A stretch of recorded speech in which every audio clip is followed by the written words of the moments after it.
terms of winning a criminal appeal, I'd say there are two things that make it so challenging.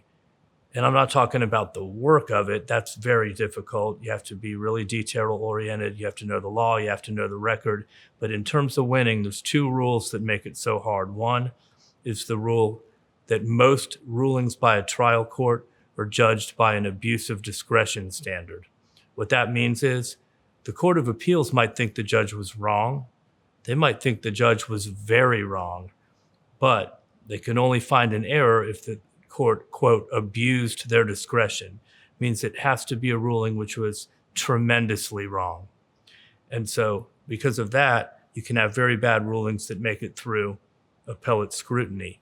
On top of that, there's a rule called the harmless error rule, which means that the appeals court can say, yes, the trial judge made a mistake, maybe even many mistakes, maybe even a big one. But if you look at all the other evidence, we think it was sufficient anyway.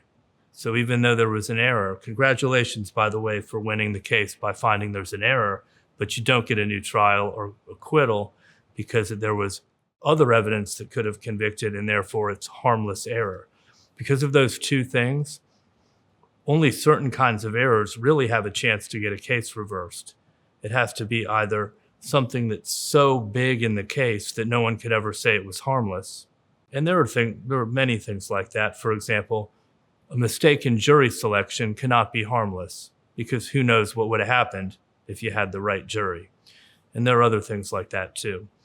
Usually things with jury instructions, what the jury was told, cannot be harmless.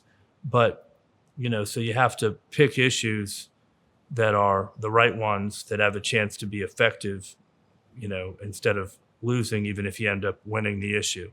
Another challenge is that trial lawyers are not very good at what they call making a record.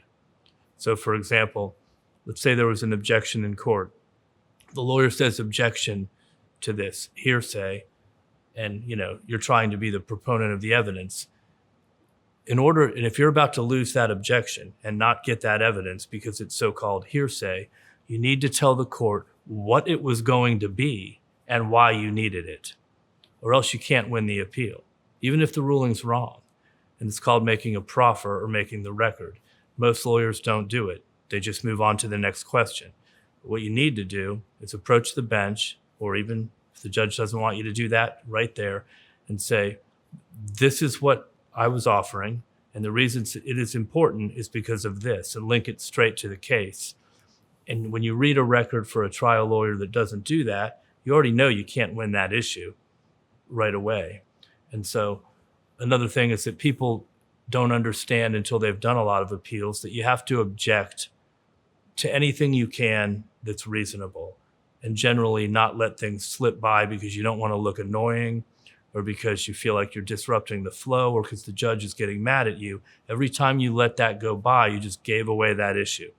It can never be argued again. I think especially in a big case, that's a problem, because lots of lawyers who do an amazing job arguing the case in front of the jury or something, they look at the record, there's nothing in it because they didn't object to anything. It looks bad, or whatever they felt, or they didn't know how to do it. And so that's another big problem with appeals.